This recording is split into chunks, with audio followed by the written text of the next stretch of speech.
Why all of a sudden are these Republicans backing away from this issue? Well, join me now to talk about this is Brent Keilen. He's Vice President of FRC Action here at the Family Research Council. Brent, welcome back to the program. Thanks, Tony. Good to be with you again.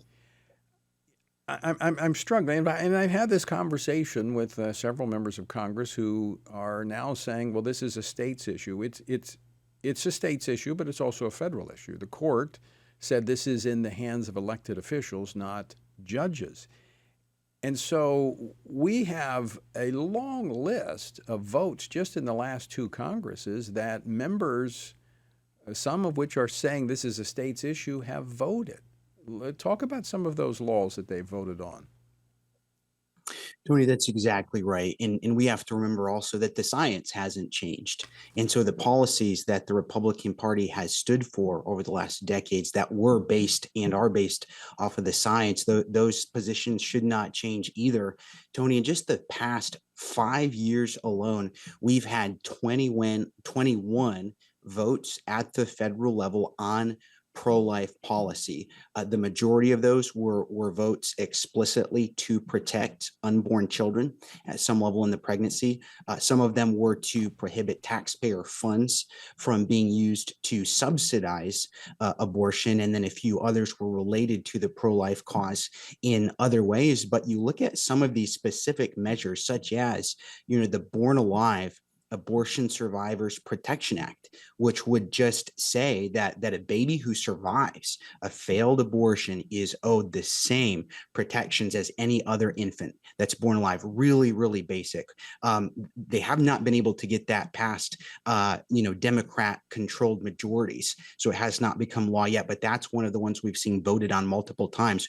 We're also looking at pain-capable Unborn Child Protection Act, which protects unborn children at the point at which they can feel pain in the womb. So, Tony, these are just a few examples of votes that said, and those who voted for these said, we do believe that the federal government does have a role to play in this, and there's no reason that needs to change. You mentioned the Pain Capable Unborn Child Protection Act. That bill would have provided a 20-week cutoff. Of course, the science has changed, and even the court decision brought that down to 15 weeks. But that was voted on 3 years ago in the Senate, and there were 53 votes in favor of that. Most of the Republicans voted for it. So, the question again is what's changed in this post-Roe world? What we're talking about, a federal law would not usurp state laws that could be more conservative. Like, Florida just signed a 6-week heartbeat bill. You've got other states. Ohio's got a heartbeat bill. Oklahoma's even stronger in its pro-life legislation. But this would just say, across the nation, the threshold or the floor here would be at least protecting a child when they feel pain and that baby sucking its thumb in the womb. Now, short of that, if we don't do something like that, we're going to be in the same league as North Korea and I think China when it comes to their abortion policy. Tony, that's exactly right. That's exactly right. We do not want to be in a camp of some of these extreme nations that have extreme human rights violations. That should not be the United States of America. And you mentioned it earlier, not just at the federal level, the Republican Party platform itself, not just in terms of legislation, but the party platform has consistently stood for this over the past decades. I think it's only gotten stronger in terms of explicit support for pro-life measures. Tony, I'm also concerned to see what this could potentially do, if we do go down this path and say it's completely a states' rights issue, what it could do to key voting blocks. Sure. There are these groups of people that have been faithful supporters of the Republicans because of where they have stood on this issue.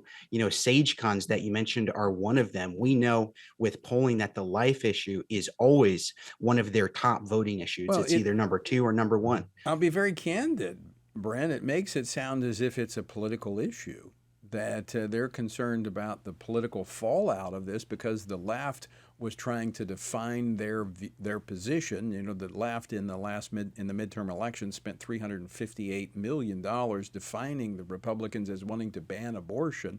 Republicans spent about $35 million saying basically nothing. And what they should have been saying is, yeah, we want to protect unborn children at the point that they can feel pain.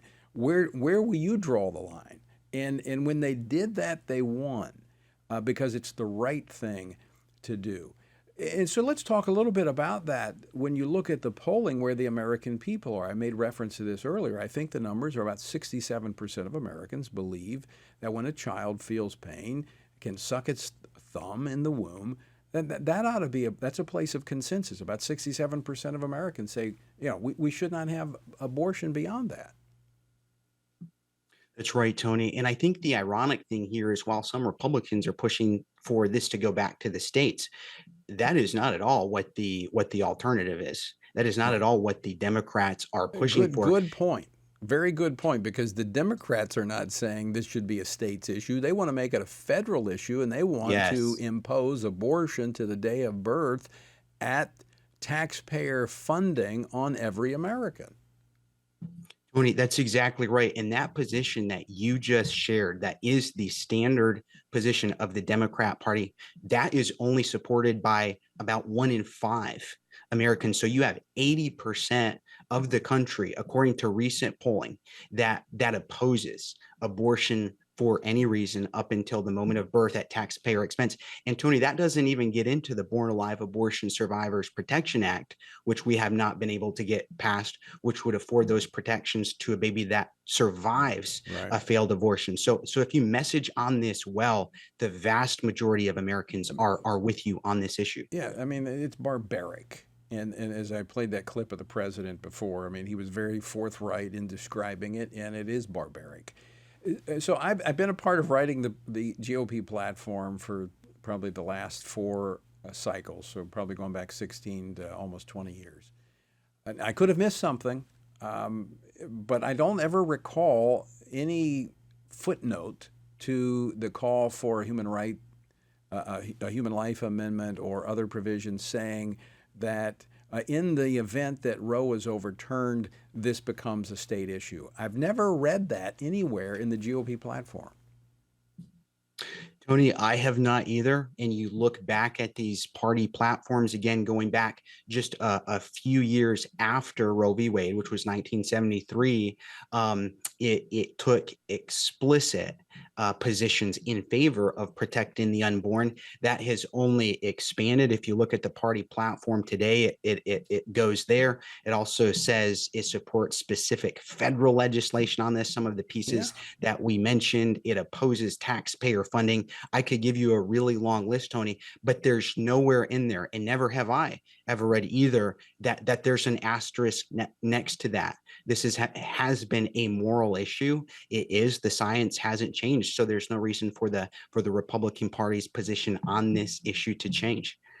It's baffling to me, but this one thing I can assure our listeners, our partners across the country, we haven't changed. We will continue to advocate for pro-life measures at the state level. I authored a number of them when I was in the state legislature in Louisiana. We've been advocating at the federal level. I have for 20 years. That will continue. Nothing is going to change. That will be the benchmark of how we evaluate conservative, Bible-based candidates for office. Brent, we're out of time. Always great to chat with you. Thanks so much for joining me today. I'm sure we're going to talk a lot more about this in the days ahead. Good to be with you, Tony. Appreciate it.